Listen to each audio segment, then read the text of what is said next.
Good morning students, welcome back to Dhananjay IAS academy. Hope you all are doing well and studying hard. Start करते हैं कल से लेकर अभी तक की जितनी भी करंट डेवलपमेंट्स आ रखी है उसके एनालिसिस, डिस्कशन और रिवीजन के साथ। आपने नोटिस किया होगा तो जाना होगा कि क्वेश्चन नंबर 1 हम बेसिकली हमेशा वो वाले टॉपिक को कवर करते हैं जो आपके न्यूज़पेपर में फ्रंट पेज पे रहते हैं। बट आज के फ्रंट पेज पे सिर्फ वही टॉपिक्स है जो हमने ऑलरेडी कवर कर रखा है, कवर ही भी नहीं किया है, रिवाइज भी 2-3 बार कर ही लिया है। Like electoral bounds, model code of conduct, election commission of India और कुछ पॉलिटिकल न्यूज जो आपके एग्जाम पॉइंट ऑफ व्यू से रिलेवेंट नहीं होंगे। ओके, तो एक न्यूज आई हुई थी जो बहुत बढ़िया मुझे लगी रिगार्डिंग इंडियन आर्मी नहीं, इंडियन नेवी और इंडियन एयरफोर्स। न्यूज क्या थी?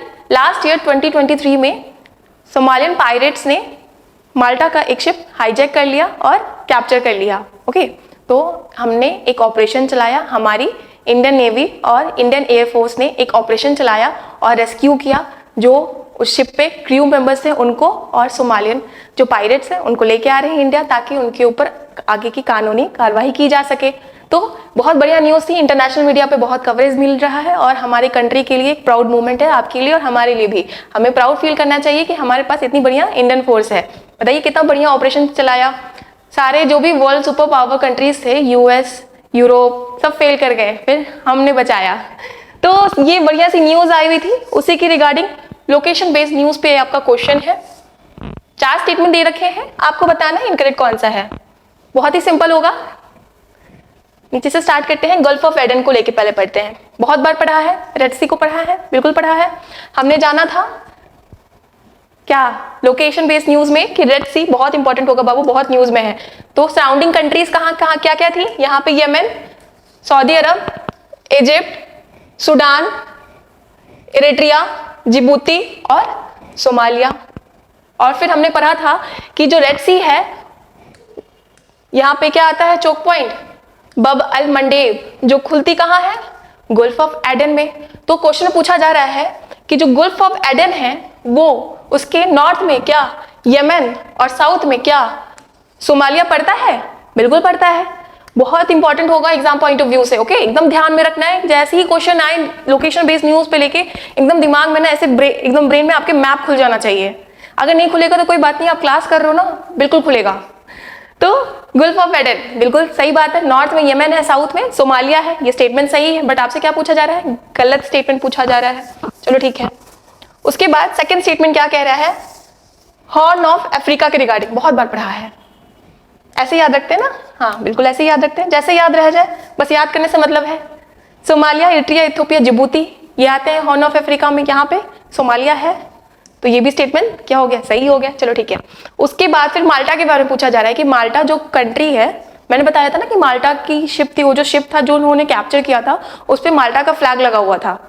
तो वो जो माल्टा कंट्री है क्या वो सदर्न यूरोप का पार्ट है और लोकेटेड है मेडिटेरेनियन सी में? ऐसा है क्या? बताइए। क्या माल्टा दक्षिणी यूरोप में भूमध्य सागर के में स्थित एक द्वीप देश है? आइलैंड कंट्री है क्या माल्टा? जी है, बिल्कुल है। ये स्टेटमेंट सही है। ओके चलो ठीक है। पहले स्टेटमेंट पे आते हैं। आप क्या कह रहे हैं यहाँ पे? Ethiopia has the longest coast line on mainland Africa. यार आपने पढ़ा था कि मेडागास्कर है अफ्रीका कंटिनेंट की ऐसी कंट्री जिसका कोस्ट लाइन सबसे लंबा है, बट यहाँ पे मेनलैंड लिखा हुआ है और मेडागास्कर मेनलैंड पे है क्या? नहीं है। तो मेनलैंड में क्या इथियोपिया लॉन्गेस्ट कोस्ट लाइन है? बताओ, एकदम दिमाग लगाओ, मैप खोलो दिमाग में। नहीं खुल रहा है दिमाग में तो गूगल पे खोलो। मेनलैंड अफ्रीका की ऐसी कंट्री कौन सी है जिसकी लॉन्गेस्ट कोस्ट लाइन है? फंसाने वाला क्वेश्चन है, जल्दी बताओ। ऐसे तो नॉर्मली मेडागास्कर है, बट यहाँ पे मेनलैंड अफ्रीका की बारी बात की जा रही है। बताइए, भूमि अफ्रीका में सबसे लंबी तटरेखा किस कंट्री की है? ये इथियोपिया की नहीं है बाबू, ये है सोमालिया की। ओके, तो यहाँ पे तो इथियोपिया दिया हुआ, तो ये क्वेश्चन क्या हो गया? गलत। और आपको मिल गया क्या? आपका आंसर। चलो कितने अच्छे से हम लोग सॉल्व कर लिया। मजा आया? बिल्कुल आया होगा। तो जो मैंने बताया ना उसी का यहाँ पे कवरेज दिया हुआ है। बताया गया कि कैसे हमारी इंडियन नेवी ने और इंडियन एयरफोर्स ने रेस्क्यू ऑपरेशन चलाया और जो 35 क्रू मेंबर्स थे जो फंसे हुए थे शिप को पे, उनको रेस्क्यू किया। ओके,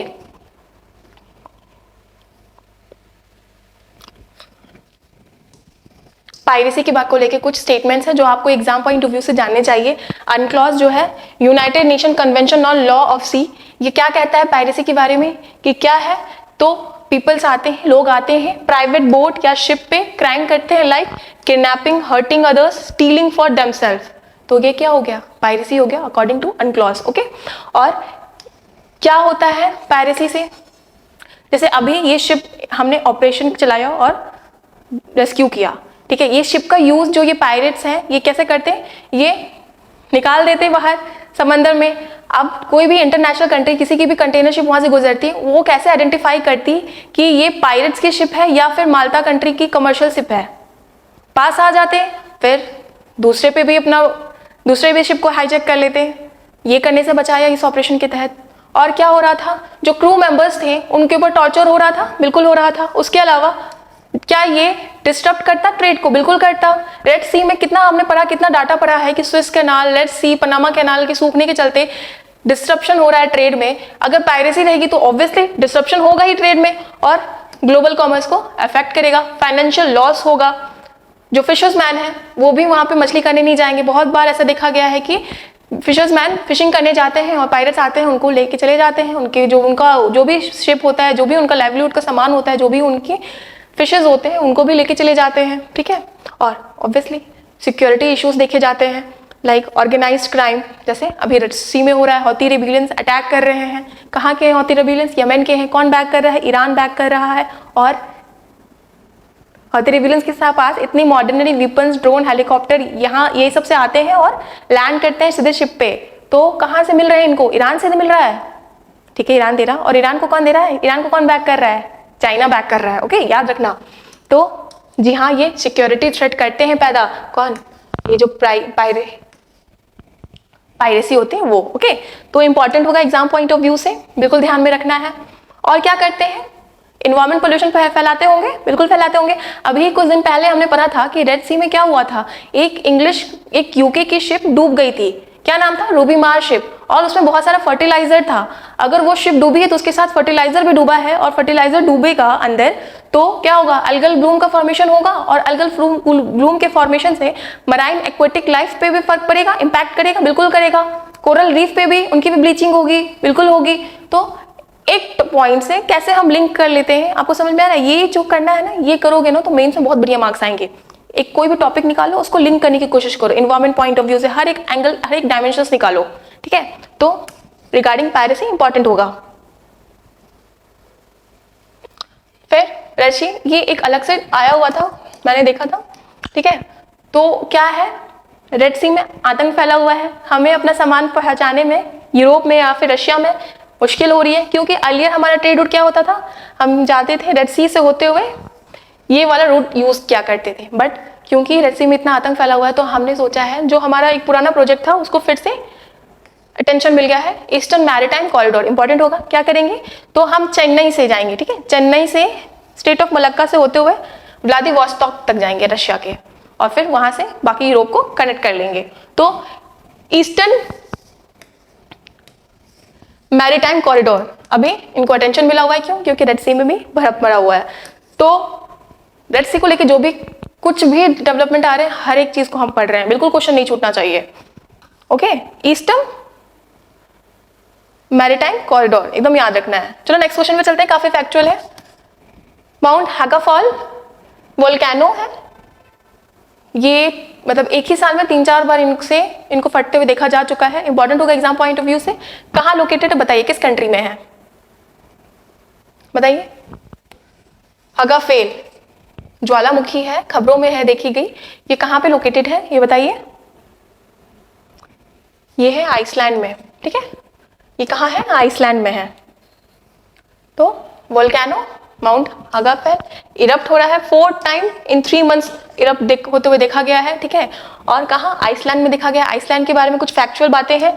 33 एक्टिव वोल्केनोज है, कहाँ, आइसलैंड में, और ये हाईएस्ट इन यूरोप है। इसीलिए आइसलैंड को कहने के लिए आइसलैंड है, बट इनको कहा जाता है land of fire and ice, ठीक है। इंपॉर्टेंट होगा, वन डे एग्जाम में पूछ लिए जाते हैं इस तरह के questions. Land of fire and ice किसको कहते हैं, आइसलैंड को कहते हैं।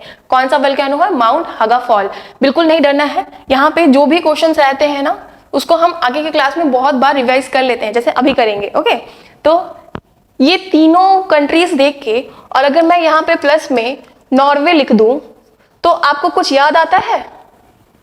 हमने अभी फ्री ट्रेड एग्रीमेंट साइन किया है, टेपा, क्या, एफ्टा, यूरोपियन फ्री ट्रेड एसोसिएशन। कौन से कंट्रीज आते हैं? लिechtenstein, आइसलैंड, स्विट्जरलैंड और नॉर्वे। ये चारों कंट्री मिलकर कॉम्प्राइज करते हैं और बनाते हैं एफ्टा। हमने इनके साथ टप्पा साइन किया है। क्या साइन किया है? Free trade agreement. अभी तक हमने किसके किसके साथ साइन किया हुआ है? यूएई के साथ और अब इनके साथ। बहुत इंपॉर्टेंट होगा एग्जाम पॉइंट ऑफ व्यू से। चलो ठीक है, जर्मनी, इसको लेके भी हमने एक अलायंस के बारे में पढ़ा, एक रीजनल अलायंस के बारे में जाना था।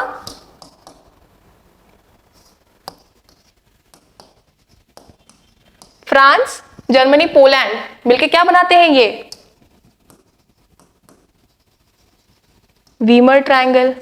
ठीक है, रीजनल अलायंस है और खुद को रिवाइव कर रहे हैं on the backdrop of Russia Ukraine war. Important होगा एग्जाम पॉइंट ऑफ व्यू से। ओके, चलो बिल्कुल नहीं डरना है, बहुत बार रिवीजन करेंगे, आराम से याद हो जाएगा। ये भी न्यूज में है, डैरियन गैप।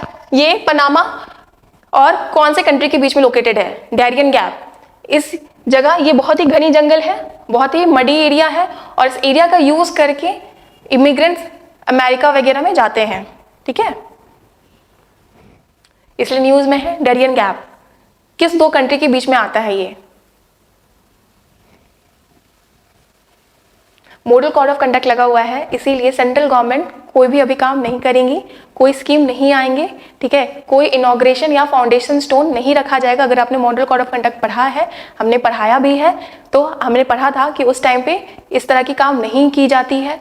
ठीक है, तो ऐसे ही न्यूज आने वाले हैं। अभी इंटरनेशनल रिलेशंस थोड़ा ज्यादा रहेंगे और शायद स्टेट स्पेसिफिक न्यूज रहेगा या फिर जो भी डेवलपमेंट्स हमारे एग्जाम पॉइंट ऑफ व्यू से जो होंगे रिलेवेंट वो कवर करेंगे। ठीक है, डैरियन गैप किस दो कंट्रीज के बीच में है? पनामा और कोलंबिया के बीच में। ओके,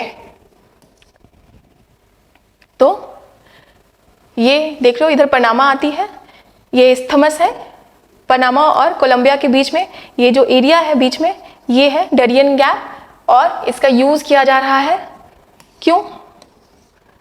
इमिग्रेंट्स यूज कर रहे हैं ताकि वो अमेरिका पहुंच जा सके। किसका? डैरियन गैप का। कहाँ है? कोलंबिया और पनामा के बीच में इस्थमस बनता है। इस्थमस क्या होता है? दो मेनलैंड को कनेक्ट करने वाला एरिया को हम इस्थमस कहते हैं। तो यहाँ पे कनेक्ट कर रहा है ना, देखो पनामा को कर रहा है और कोलंबिया को कर रहा है, तो ये दो कंट्रीज में फैला हुआ एरिया है डैरियन गैप। इंपॉर्टेंट है आपके एग्जाम पॉइंट ऑफ व्यू से। चलो ठीक है, कोलंबिया को लेके हमने क्या पढ़ा था? हमने MOU साइन किया था इनके साथ, बताइए। ओपन डिजिटल इंफ्रास्ट्रक्चर के लिए इंडिया ने कोलंबिया के साथ MOU साइन किया है रिगार्डिंग ओपन डिजिटल इंफ्रास्ट्रक्चर। कौन प्रोवाइड करेगा? इंडिया प्रोवाइड करेगा। निकारागुआ को भी लेके हमने पढ़ा हुआ है। क्या पढ़ा था निकारागुआ को लेके, बताओ जल्दी से। MOU साइन किया था रिगार्डिंग फार्माकोपिया, हम प्रोवाइड करेंगे। इन्होंने रिकॉग्नाइज किया था हमारे इंडियन मेडिसिन को। ठीक है, हमारे फार्माकोपिया, इंडियन फार्माकोपिया को रिकॉग्नाइज किया था किसने? निकारागुआ में। ठीक है, ये ए है, मिस प्रिंटिंग हो गया, ऐसा आ गया है। अर्जेंटीना को लेके हमने क्या पढ़ा था? हमने इन्हें यहाँ पे लिथियम ब्लॉक के लिए इनसे डील साइन की है। किसके साथ? अर्जेंटीना के साथ साइन की है। और हमने पढ़ा था कि यहाँ पे पॉवर्टी 57% से ज्यादा हो गया है because of their welfare scheme. Okay, और पेरू को लेके हमने क्या पढ़ा था, बताओ। पेरू को लेके हमने पढ़ा था कि यहाँ पे 90 डेज की हेल्थ इमरजेंसी लगाई गई है। क्यों? क्योंकि यहाँ पे डेंगू के केसेस बहुत ज्यादा बढ़ गए थे। किससे होता है डेंगू? एडिस इजिप्टी से। हो गया? बिल्कुल हो गया। चलो ठीक है, नेक्स्ट क्वेश्चन पे चलते हैं। किसने इंडिया के साथ pre notification of ballistic missile test की एग्रीमेंट साइन की रखी है? इंडिया ने 2005 में इनमें से एक कंट्री के साथ pre notification of ballistic missile test के बारे में डील साइन किया था। किसके साथ साइन किया था? क्वेश्चन से समझ में आ रहा है कि हम अगर कोई भी बैलिस्टिक मिसाइल टेस्ट करते हैं या फिर वो कंट्री करती है जिसके साथ हमने एग्रीमेंट साइन किया है, तो हमें पहले से उन्हें सूचना देना होगा, इंफॉर्मेशन देना होगा, पहले से प्री नोटिफाई करना होगा। ठीक है, पूर्व अधिसूचना करना होगा। कब? जब भी दोनों में से कोई भी कंट्री बैलिस्टिक मिसाइल टेस्ट करती है तब। अभी हाल में हमने कौन सा मिसाइल टेस्ट किया था? Ballistic missile test. जी हाँ, यहाँ पे बात हो रही है अग्नि 5 की, बहुत बार रिवाइज कर चुके हैं हम। मिशन दिव्य अस्त्र के अंतर्गत लॉन्च किया गया था अग्नि 5 क्या थी? लॉन्ग रेंज बैलिस्टिक मिसाइल थी, सरफेस टू सरफेस थी ये, ठीक है। और कल ही हमने जाना था कौन थी इनकी, ये शीना रानी इनकी प्रोजेक्ट हेड थी, इंपॉर्टेंट होगा नाम। MIRV टेक्नोलॉजी पे चलती है अग्नि 5, ये भी पढ़ रखा है, बहुत अच्छे से जाना था। मल्टीपल न्यूक्लियर हेड होता है इनका अग्नि 5 का।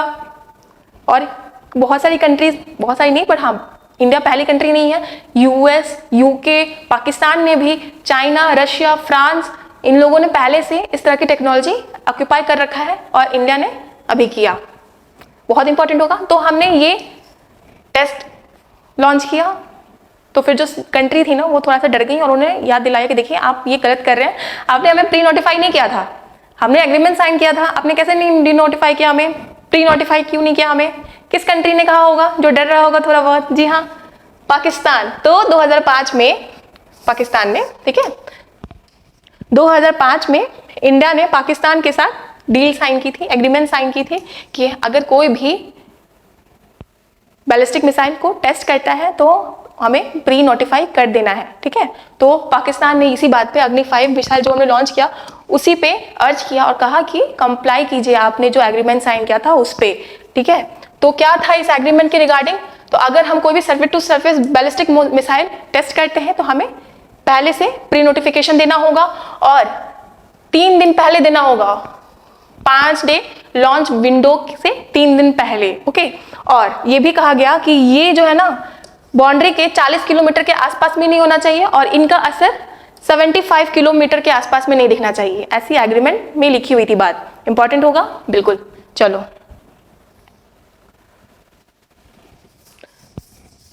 बांग्लादेश को लेके हमने क्या पढ़ा है?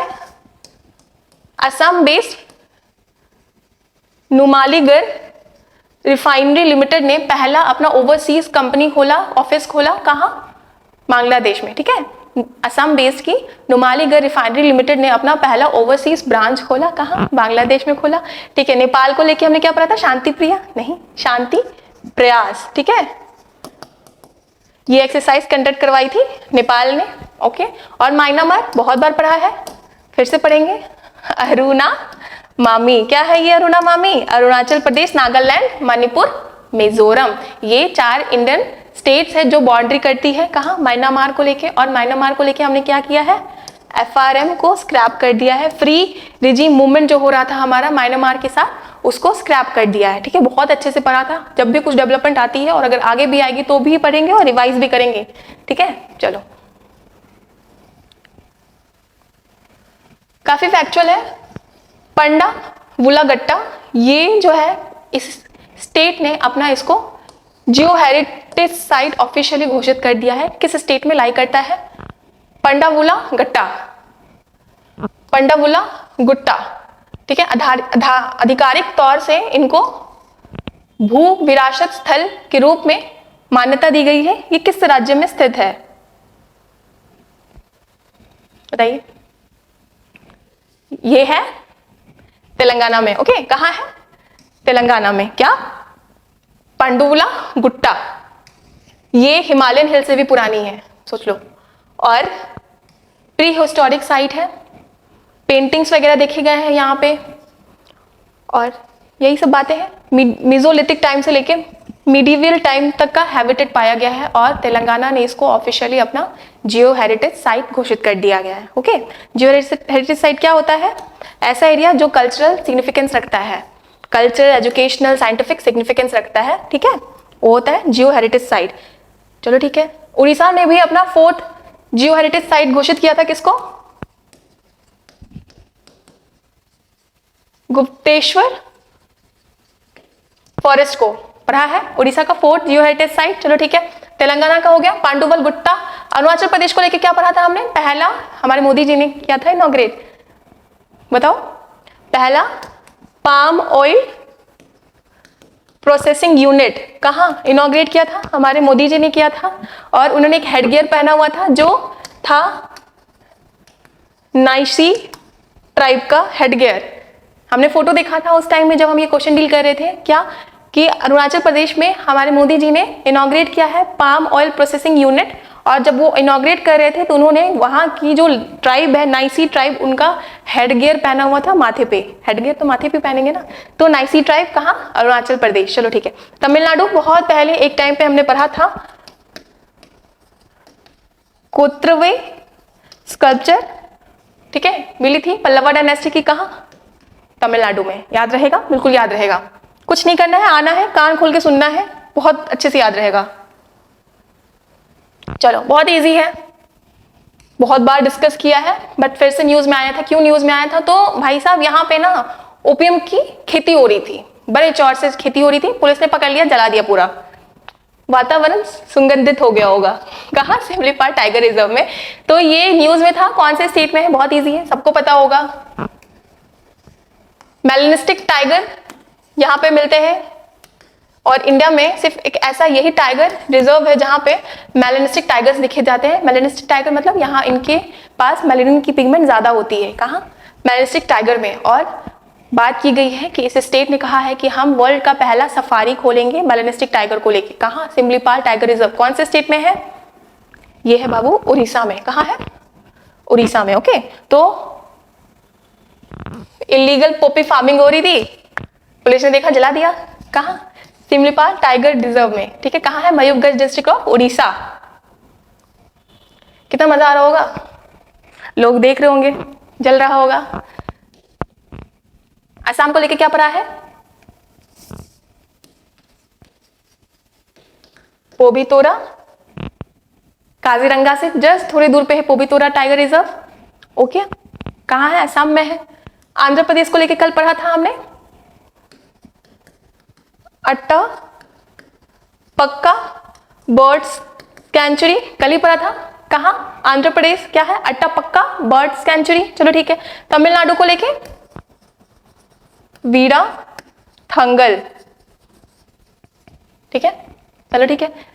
तो जो भी न्यूज में था हमने कवर कर लिया। वीरा थंगल तमिलनाडु में है। क्यों न्यूज में था? क्योंकि यहाँ पे एक इन्वेसिव स्पीसीज जिसका नाम था कस्क्यूटा डॉडर, ये बहुत ज्यादा फैल रहा है और अफेक्ट कर रहा है वीरा थंगल नेशनल पार्क के जो भी पेड़ पौधे हैं उसको। ठीक है, फैल जा रहा है। जैसे मनी प्लांट होता है ना, उसी तरह से, जैसे कद्दू के पेड़ होते हैं ना, उसी तरह से लच्छेदार रूप में होते हैं और पेड़ के ऊपर आ जाते हैं, जिसके चलते क्या होता है कि पेड़ को प्रॉपर सनलाइट और नरिशमेंट नहीं मिल पाता है और वो मर रहे हैं। किसके चलते? ये इन्वेसिव स्पीसीज के चलते। इसका नाम है कस्क्यूटा डॉडर। नेटिवली ये नॉर्थ अमेरिका से बिलोंग करता है, पर पता नहीं कहाँ हमारे इंडिया में आ गया है। कहाँ आया है? वीरा थंगल नेशनल पार्क में आया है, जो है तमिलनाडु में। ठीक है, अभी हमने पढ़ा सिमलीपाल टाइगर रिजर्व के बारे में जाना। सिमलीपाल टाइगर रिजर्व यहाँ पे क्या है? मेलानिस्टिक टाइगर है और वर्ल्ड का पहला सफारी घोषित किया है उड़ीसा गवर्नमेंट ने कि हम बनाएंगे। कहाँ? सिमलीपाल टाइगर रिजर्व जो है उड़ीसा में। आंध्र प्रदेश अट्टापक्का बर्ड सेंचुरी, कल ही पढ़ा था इसको लेके। ठीक है, और असम में पोबितोरा। काफी फैक्चुअल है। नेशनल वैक्सीनेशन डे, क्या थीम था?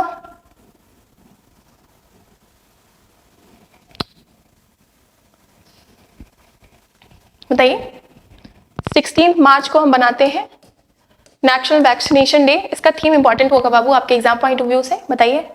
पहले तो वनडे एग्जाम है, आप यूपीएससी और स्टेट पीसीएस वाले तो पूछते ही हैं, यूपीएससी वाले भी इस तरह के क्वेश्चन पूछने लग गए हैं। बताइए कहाँ पे है, मतलब कहाँ पे नहीं है, क्या थीम है नेशनल वैक्सीनेशन डे का जो बनाया गया 16 मार्च को?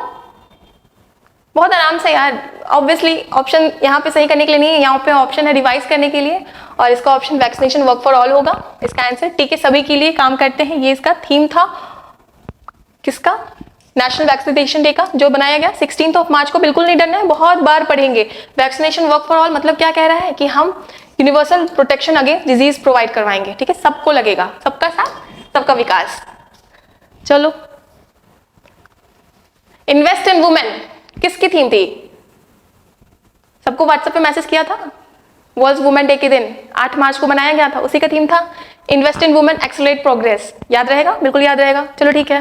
Breaking barriers, inclusive support for children with birth defects, बाधाओं को तोड़ना जन्म दोष वाले बच्चों की लिए समावेशी सहायता, ये किसकी थीम थी?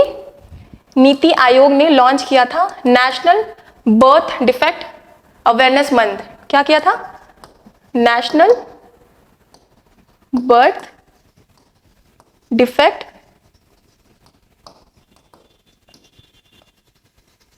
Awareness month. किसने किया था ये लॉन्च?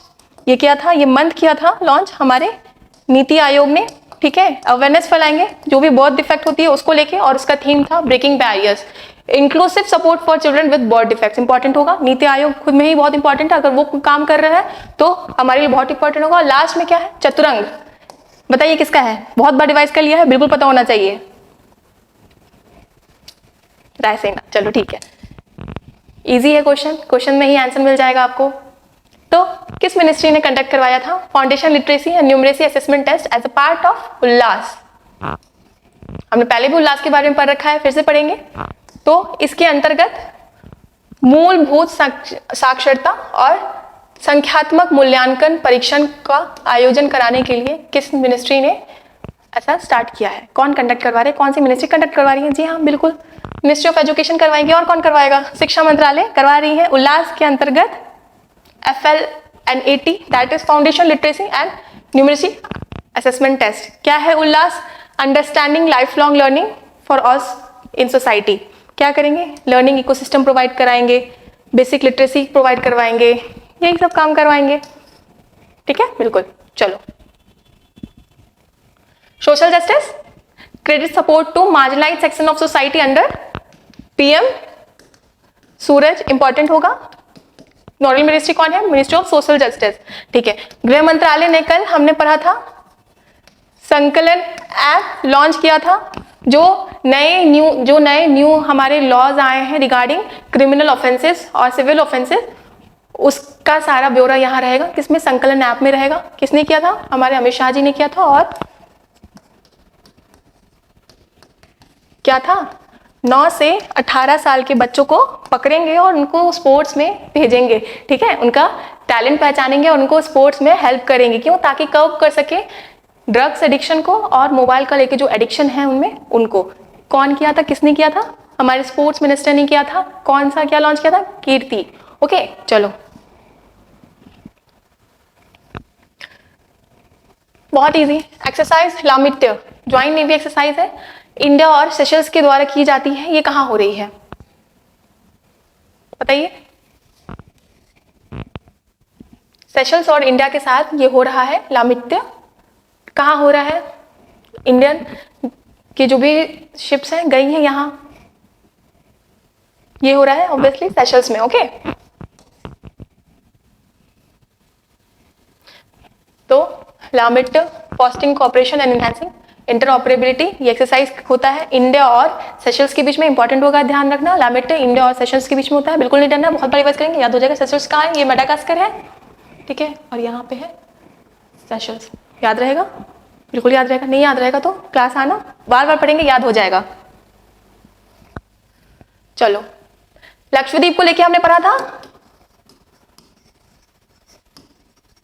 ठीक है। राजस्थान के पोखरान में क्या हुआ था बताइए? बहुत important exercise.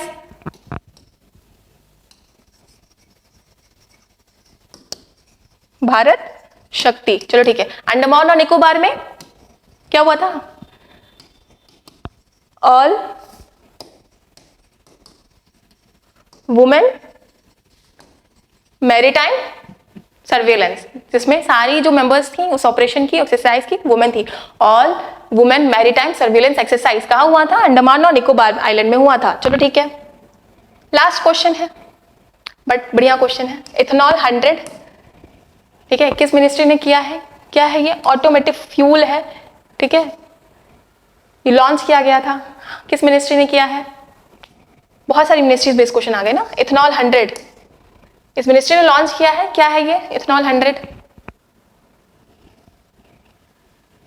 Obviously ministry of petroleum, petroleum मंत्रालय। तो इन्होंने लॉन्च किया है इथेनॉल 100, ठीक है। क्या है ये? ऑटोमेटिक फ्यूल है जिसका हाई ऑक्टेन रेटिंग है बिटवीन 100 to 105।